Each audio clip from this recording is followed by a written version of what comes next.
Clock tower প্রাণের একটা tower Saudi আরবের মধ্যে। এই ক্লক টাওয়ার কেনাচিনি একেবারে অতপ্রতভাবে জড়িত মক্কা আল্লাহর ঘরের সাথেই এই ক্লক টাওয়ার। এতদিন আপনারা ছোট্ট বিমান দেখে হেসেছিলেন, বলেছিলেন এই ছোট্ট বিমানের স্বপ্ন থেকে ক্লক টাওয়ার পর্যন্ত পৌঁছে যাক, বিশ্বময়। আমরা তো স্বপ্ন দেখি আমাদের যাত্রীর একসময় এই ক্লক টাওয়ারের একটা ফ্ল্যাটের মালিক হোক। আল্লাহ যদি চান তবে সব করতে পারেন। আমার পাশে যে ভাই আছেন উনি এসেছেন গাইবান্ধা, দেশের বাড়ি ব্রাহ্মণবাড়িয়া। ব্রাহ্মণবাড়িয়া। আই রিপিট, কাট করে এখান থেকে করবেন। ব্রাহ্মণবাড়িয়া থেকে এসেছেন ভাইজান।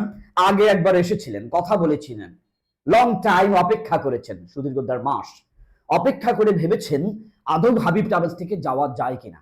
একটা মানুষ যখন প্রবাসে যেতে চায় তখন সে পুরা দুনিয়ায় হাত বাড়ায়, কোথায় একটু কমে পাওয়া যাবে, কোথায় একটু ভালো পাওয়া যাবে, কোথায় বিশ্বাসী পাওয়া যাবে।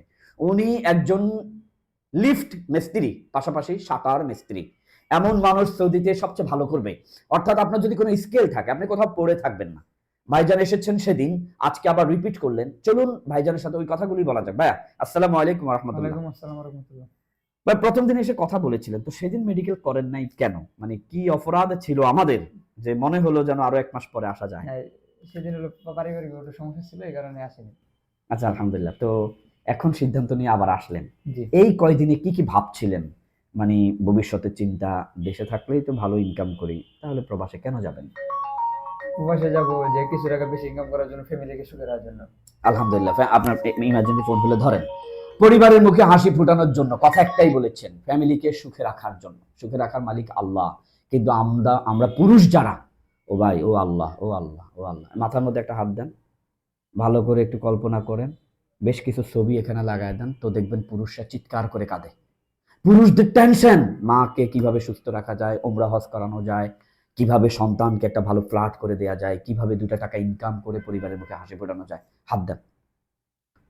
আমার ওয়াইফ ধরে নেন, এর মাথায় থাকবে কোন থ্রি পিসটা কিনা যায়, কোন শাড়িটা ভালো, কোন স্বর্ণের চেইনটা ভালো, কোথায় গেলে একটু ঘুরপাক খাওয়া যায়, ঘোরা যায়, বিনোদন করা যায়। আসলেও সত্য।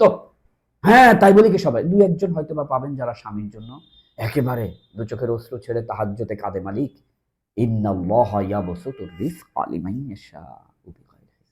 হিসাববিহীন আমার স্বামীকে রিজিক দেন। স্বামীর হলে তো সন্তানের হয়, পরিবারের হয়, স্ত্রীর হয়। ভাইজান আজকে ফাইনাল, আলহামদুলিল্লাহ। স্বপ্ন দেখেছেন ছোট্ট বিমানে ক্লক টাওয়ারে পৌঁছাবেন। আল্লাহ পাক ওনাকে এই পবিত্র মক্কা নগরীতে, হ্যাঁ এই পবিত্র মক্কা নগরীতে পৌঁছিয়ে দিন। দোয়া করবেন সবাই। ফাল্লাহু খায়রুন হাফিজাও ওয়া হুয়া আরহামুর রাহিমিন। ভাই আপনার কোনো কিছু বলবেন? না, কিছু না। ইনশাআল্লাহ। ভাইজান তাহলে যাচ্ছে শাটার মিস্ত্রি, গ্রিল মিস্ত্রি, শাটার মিস্ত্রি এবং লিফট। এছাড়াও আপনারা যারা যেতে চান মাদ্রাসা, মসজিদ, হাসপাতাল, warehouse, super shop, coffee shop, cafeteria, বাকালা, রাজমিস্ত্রি, নন-মিস্ত্রি, কাঠমিস্ত্রি, প্লাম্বার, আবাসিক হোটেল, রেস্টুরেন্ট সহ আপনার চাওয়া পাওয়া, private car wash, food delivery, এগুলোতে যেতে পারবেন। আসসালামু আলাইকুম ওয়া রাহমাতুল্লাহ।